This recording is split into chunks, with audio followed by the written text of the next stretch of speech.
Welcome to Twisted Truths, where betrayal meets brutal payback, and where the most unexpected twists expose what people are really capable of. This story isn't just shocking, it's personal. My name is Ellis Maddox. I'm 46 years old, and until 3:06 p.m. on a freezing Thursday in February, I was the Senior Acquisitions Director at Valor Fit Apparel in Manhattan. A text message ended my career. We've decided to move in a different direction. Please clear your desk by 5 p.m. 12 words. That's all it took to erase 9 months of my life, months I'd spent building the largest distribution deal in the company's history. $58 million. An international partnership with Titan Sport, one of the most respected European athletic brands in the world. Every inch of that deal came from me. Every connection, every clause, every grueling late-night negotiation. Mine. I gave up holidays with my daughter. Missed her 11th birthday. Slept on conference room floors in Berlin and Seoul. All for Valor Fit. And they fired me, by text. But here's what they didn't know. Here's where the truth starts twisting. That $58 million deal. It was never really Valor Fit's. Not legally. Not contractually. And definitely not morally. The moment I read that text, I didn't panic. I didn't scream. I just sat in my 32nd floor office, watched the shadows stretch across the Manhattan skyline, and smiled. Because I'd planned for this. Not because I'm some evil genius, but because people like Carter Hale, my boss, make you plan for it. Carter had hated me from day one. He was all pretense, pressed suits, fake smiles, and handshakes that felt like cold soup. A political climber. The type who steals credit and outsources blame. The moment the Titan Sport deal started gaining traction, Carter began circling like a vulture. Setting up check-ins to track progress. Asking for shared drives, backup access, joint presentations. I knew exactly what he was doing. And I let him. Because while he was busy looking over my shoulder, he never bothered looking under the hood. You see, I'd structured this entire agreement through a dormant LLC I owned, EM Strategic Group, originally for freelance work. And I'd never dissolved it. When Titan Sport came to me with interest in entering the U.S. market, I built the partnership around EM Strategic. Valor Fit was never the primary contractor. They were a named fulfillment partner. Paperwork signed. Attorneys looped in. Contracts filed. All above board. And Carter? He never read any of it. He thought firing me would give him free rein. That he could slide in, finish the deal, and wear my work like a tailored suit. But what he really did? He released me from obligation. Now the deal, my deal, was mine alone. I didn't go home right away that day. Instead, I sat in my office long after the cleaning crew came and left, staring at the skyline, wondering how the hell it had come to this. It wasn't just the job. It was what it meant to me. I had joined Valor Fit for one reason, my daughter, Ava. After the divorce, I'd promised her 2 things. I'd never lie to her, and I'd be there more. Valor Fit was supposed to be stability. A predictable paycheck. A New York office that let me be close to Ava's school. Instead, it became a cage. I remember the last thing Ava said to me before I flew out to Munich in January for final Titan Sport talks. You always say it's the last trip, Dad. But it never is. She wasn't wrong. I'd sold her out for a company that didn't even have the decency to fire me face to face. It hit me like a weight, the missed birthdays, the late-night FaceTimes where I could see her eyes glaze over because she knew I wasn't really listening. And the worst part? I'd let Carter play me. He didn't just fire me. He erased me. By the time I walked out of the building that night, my access badge didn't work. My email was shut down. My name was already stripped from the internal directory. It was like I never existed. I called Ava when I got back to my apartment. "Hey sweetheart," I said, trying to keep my voice light. Guess what? Daddy's going to be home for a while. She paused. Did you get fired? Kids are like bloodhounds for the truth. Kind of. But it's okay. I've got options. She didn't ask anything else. Just said, I'm glad you'll be home, and hung up. I sat in the dark for hours, replaying everything. Every email Carter had forwarded to himself. Every meeting he'd joined uninvited. Every fake smile he flashed in the boardroom when I presented MY slides. There was a moment, around 3:12 a.m., where I almost gave in. Almost called Hans Mueller at Titansport and told him the deal was off. That I didn't have the fight in me anymore. But then I saw the contract again. The one I'd drawn up months ago. Page 1, clear as day. Primary contractor, EM Strategic Group, LLC. Fulfillment partner, ValorFit Apparel Incorporated. That was the moment I realized, this wasn't over. Carter thought he fired me. But all he'd really done was cut me loose. And I'd be damned if I let that man walk into the spotlight carrying my legacy. I called my lawyer at 4:07 a.m. Leah, we're activating EM Strategic. Full throttle. She didn't even hesitate. Understood. What's the target? $58 million. And my dignity. By the time the sun came up, I had one thing Carter Hale didn't: leverage. The contract was rock solid. EM Strategic was the legal partner, not ValorFit. That meant I could still execute the $58 million Titansport deal, without them. But something still gnawed at me. Carter wouldn't risk a lawsuit unless he thought he had something.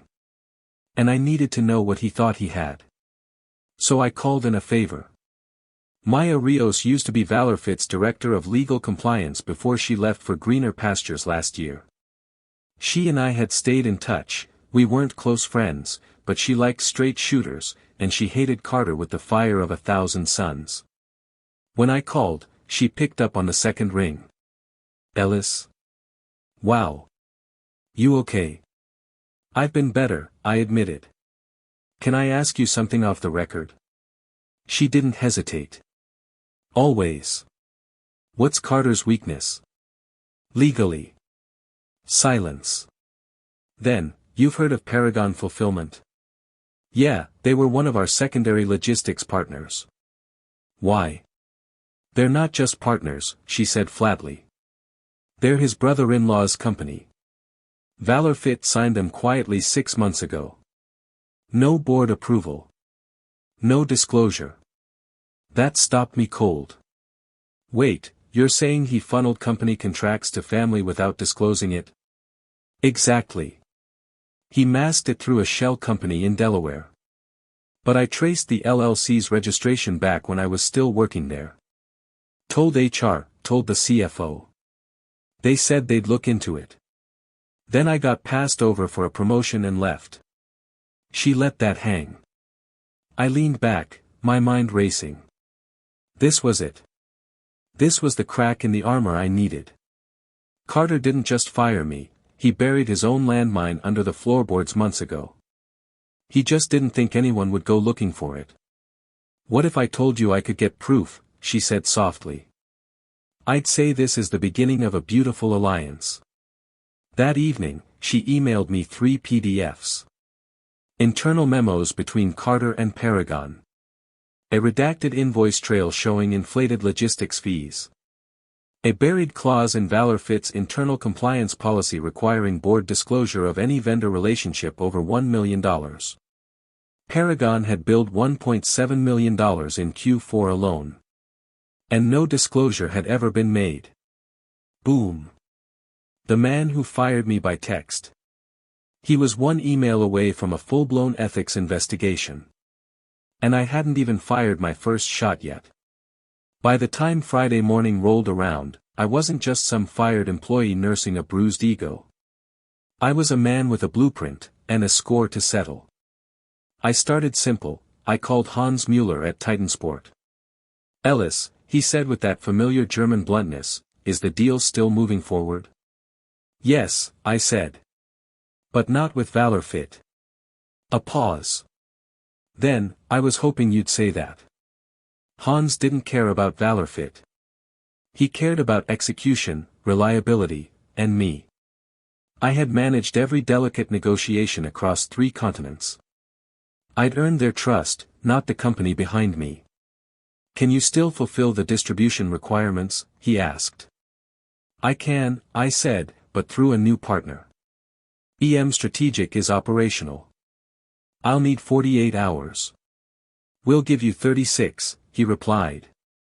That's how fast things move when $58 million is on the line. I spent the rest of that day doing 3 things. 1. Securing fulfillment. I reached out to Vantum Logistics, a tech-forward distribution firm based in New Jersey. I'd spoken to their COO at a conference 2 years ago. They wanted into the sports apparel space, and I had exactly the golden key they needed. 2. Formalizing EM Strategic. Leah, my attorney, moved at lightning speed. We re-registered EM Strategic as a full-service contracting entity. She filed for tax ID numbers, opened business accounts, and even drafted a press release, just in case. 3. Preparing the bullet. I compiled the emails, invoices, and compliance violations from Carter's deal with Paragon. Maya had even given me an internal memo where Carter personally approved overage charges without a second sign-off. It was time to write a letter. Not to Carter. To ValorFit's board of directors. Subject line. Urgent, undisclosed vendor conflict plus ethics violation, evidence attached. I didn't add commentary. I didn't threaten. I just attached the receipts and hit send. Then I waited. 3 hours later, my phone rang. Ellis? This is Julia from the ValorFit board. We received your email. We'd like to meet. Immediately. I didn't smile. Not yet. But I could hear the tremor in her voice. Carter's house of cards had started swaying. I agreed to the meeting, but on one condition. I'll meet at your office, I said, but not if Carter's in the room. There was silence. Then, understood. I hung up and leaned back in my chair. Carter thought he'd erased me with one text message. But I wasn't gone. I was just getting started. Monday morning, I walked into ValorFit headquarters not as an employee, but as a reckoning. The same security guard who used to buzz me in barely looked up. No one smiled. I could feel the discomfort ripple as I passed former colleagues in the hallway. I wasn't one of them anymore. I was the ghost they tried to bury. Julia Lim, the board liaison who called me, met me in the executive conference room. No Carter in sight. We appreciate you coming, she said, gesturing to a seat. There were 4 others in the room, 2 board members, the general counsel, and ValorFit's interim COO. We've reviewed the documentation, she continued. If what you've shared is accurate, and it appears to be, Mr. Hale's actions violate multiple internal and legal protocols. I stayed quiet. They weren't done. We're currently working to terminate all contracts with Paragon Fulfillment. Mr. Hale is on administrative leave pending a full investigation. There it was. The beginning of the end. But I wasn't there for petty satisfaction. I was there for my future. I'm launching EM Strategic as a full-service distribution partner, I told them. The Titansport deal executes in 72 hours, with or without ValorFit. Julia leaned forward. What would it take to keep us involved? They were scrambling. I knew it. They knew it. But I wanted them to say it. Full transparency, I said. 50% revenue share on the Titansport partnership. And a public apology for the way I was dismissed. The room went still. The board members exchanged glances. Finally, the older man to Julia's left, a retail veteran named Brooks, spoke. That's aggressive. No, I said calmly. It's fair. I built the deal. You tried to erase me. Now you can buy back in, or step aside.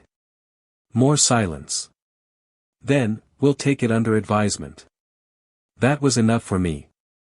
I stood, adjusted my coat, and turned to leave. Ellis, Julia said, almost hesitantly, we've underestimated you. No, I said. You misunderstood me. I was never just an employee. I was the architect. That afternoon, I signed the final contract with Titansport through EM Strategic. Hans was thrilled. I looped in Vantum Logistics to begin preparation for fulfillment. The next morning, I got an unexpected email. From James Brookfield, Board Chair, ValorFit. Subject, termination of C. Hale Plus proposal for equity partnership. Carter was out. And ValorFit wanted back in. They were offering 15% equity in a newly formed international division, with me as managing partner. I didn't reply. Not yet. Because the best revenge wasn't just exposing someone. It was thriving in full view of the people who tried to bury you. And I had one final twist left in me. When the board offered me that 15% equity stake, I didn't respond for 2 days. Not because I was unsure, but because I wanted them to squirm. They thought they could buy back my loyalty like it was a line item. That if they threw me a fancy title and a share of the pie, I'd come crawling back like a desperate dog. But I'd already built my own bakery. And the twist? I wasn't just building it for me. I'd spent the last 2 days on a call with Vantum Logistics CEO and Hans Mueller at Titansport. What I proposed to them was simple. Let's build a new U.S. distribution empire, one that bypasses legacy players like ValorFit altogether. Titansport had a global expansion plan worth over $120 million on the horizon, and Hans was more than ready to deepen our partnership. Vantum? They were starving to prove themselves and break into the big leagues. And me? I was the bridge. The architect. The one who'd made both sides trust in something new. On Wednesday, I called Hans. I'm declining ValorFit's offer, I said. He didn't sound surprised. I hoped you would. Then I made the final move. I sent a short email to ValorFit's board. Subject, proposal for equity partnership. Thank you for your offer. I respectfully decline. EM Strategic is moving forward independently. Sincerely. Ellis Maddox. CEO, EM Strategic Group. 5 minutes later, my phone buzzed. Blocked number. I picked up, knowing exactly who it would be. Ellis, it's Carter. The man sounded different, tired, fragile, like the scaffolding of his self-importance had finally collapsed. What do you want? I asked flatly. I need your help. I laughed. Not out of cruelty, but disbelief. The same man who fired me by text, who tried to steal my work, who funneled money into his brother-in-law's pocket, was now begging for mercy. I've lost everything, he said. My job, my reputation. I can't even get another interview. You destroyed me. No, I said, my voice low. You destroyed yourself. I just handed you the mirror. But you knew, he pleaded. You planned this. I let a pause hang, just long enough to let him drown in it. I planned for betrayal, Carter. Because I've worked with men like you my whole life. And I learned the hard way, protect yourself, or be erased. His voice cracked. Is there anything I can do to fix this? There was. But it wasn't mine to give. You can apologize, I said. Not to me, to every junior exec you ever stole from, every assistant you ever belittled, every woman you cut off in meetings. That's the only redemption left to you. I hung up. And for the first time in months, I felt light. Friday morning. 10 a.m. sharp. The Titansport contract executed without a single delay. Hans confirmed the funds had transferred. $58 million, processed directly into EM Strategic's account. Not Valor Fitz. Not Carter's. Mine. But this wasn't just about money anymore. That afternoon, I met my daughter Ava outside her school. She dropped her backpack, ran up, and hugged me tighter than she had in months. "You said you'd be here today," she whispered. "And you were." "I always will be now," I told her. No more missed birthdays. No more broken promises. We went for pancakes at the old diner she loved. She told me about her science fair project and how she wanted to build a website for kids with divorced parents. I listened, really listened, for the first time in what felt like years. I was no longer chasing corporate promotions or fighting to stay one step ahead of office politics. I was building something honest. Something permanent. And more than that, I was finally free. Later that night, I received a final email from Valor Fit's board. Subject: Formal notice of Carter Hale's termination. Effective immediately, Carter Hale has been permanently removed from all roles. Thank you for your contribution to ensuring Valor Fit's future integrity. No apology. No attempt to save face. Just silence and cleanup. That was all they had left.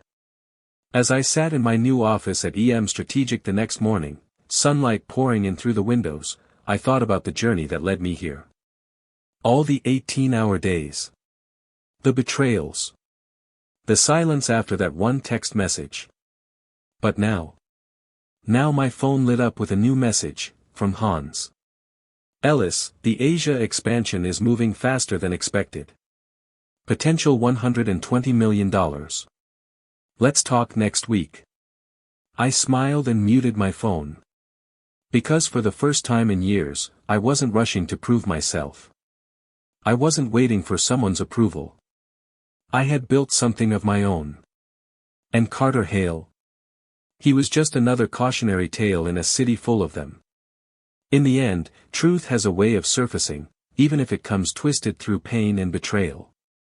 As one wise voice once said, sometimes your greatest enemy was once your closest ally. If this story struck a chord with you, let us know in the comments. And don't forget to subscribe, share, and spread the word, because justice deserves to be heard.